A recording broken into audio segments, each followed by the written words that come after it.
This is going to be a Q&A video. I put that out there and you guys had some questions, so I'll go over those and maybe talk about other stuff too. I'm not really sure yet. Yeah.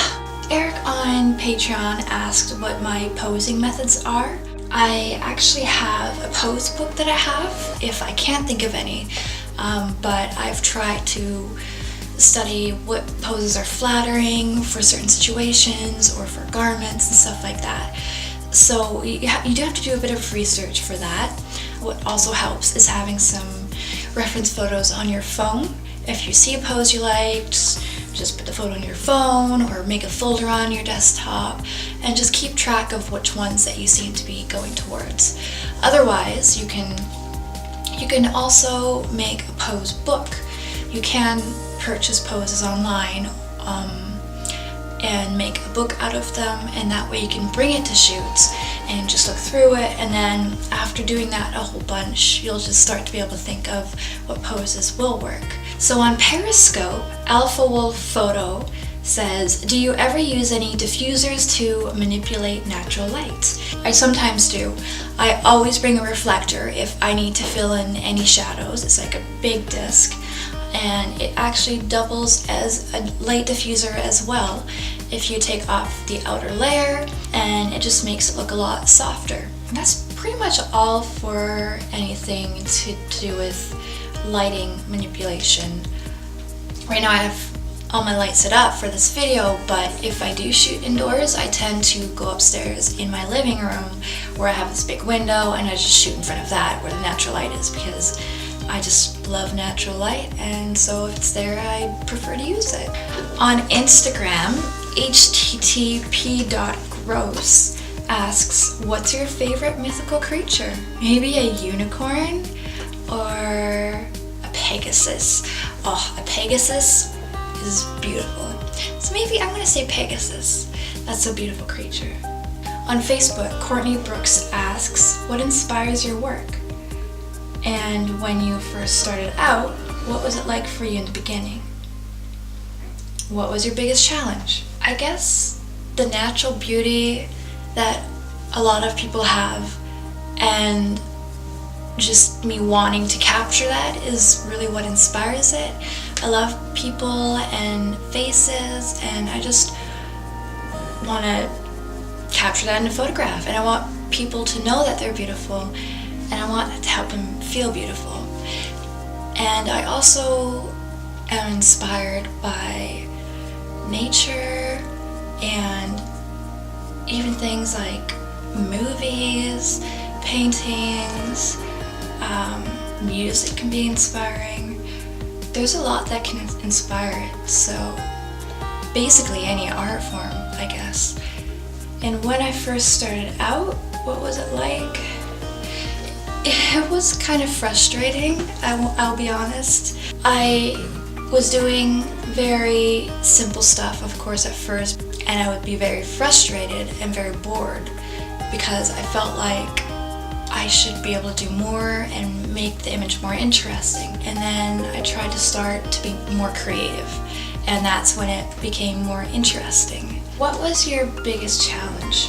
Probably trying to get over the fact that I wasn't the best that I could be at that point. I just got so frustrated with my inability to create what was going on in my head, and I just wanted to give up because I was just so frustrated that I just couldn't get it to look like the way I wanted it to look like. So that was probably my biggest challenge, and if I didn't get over that, then I probably wouldn't be still doing photography.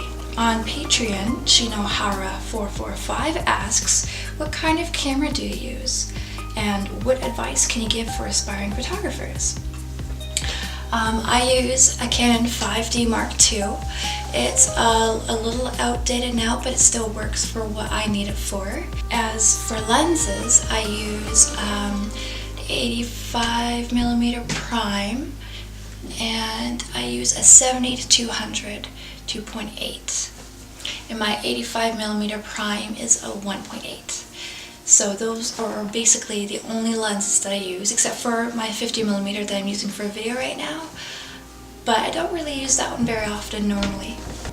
What kind of advice can I give for aspiring photographers? Suggest following a lot of artists that you admire and like just clutter your Facebook feed or Instagram with just people that you aspire to be like.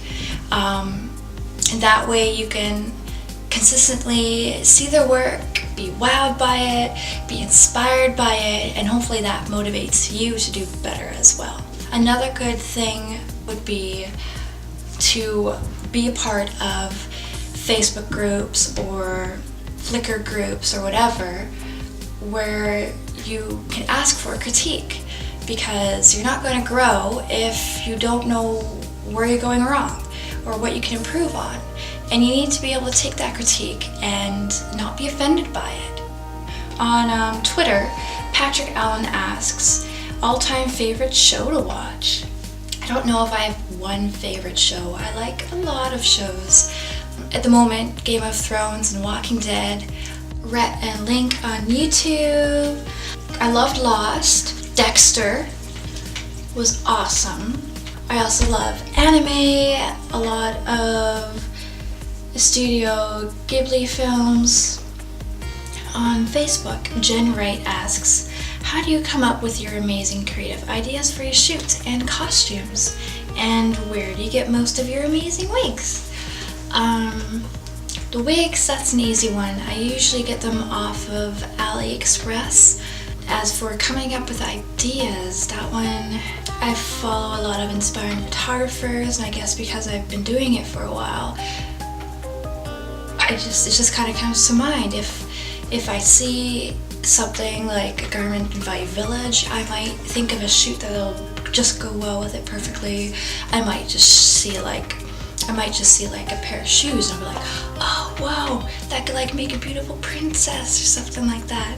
Or if I see makeup or something like that, and I'm like, oh my gosh, that would go perfectly with like this fantasy shoot.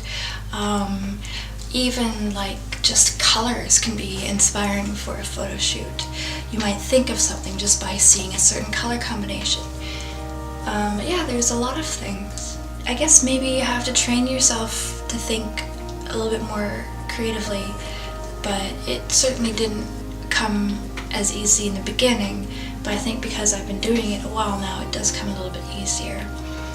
That one's a little bit more difficult to answer quickly, so maybe I'll make a video more so about creative thinking. I think that's it for the Q&A, for now at least. I will be doing tips for photographers video and some advice, and then maybe what's in my bag video, I'm not sure. You guys can let me know what you would like to see. Otherwise, thank you so much for watching. You can add me on Facebook, just look up Sarah Bowman Photography. Same with Instagram and YouTube, and Twitter is Seraphic Visions. I don't remember. I don't really use Twitter that much.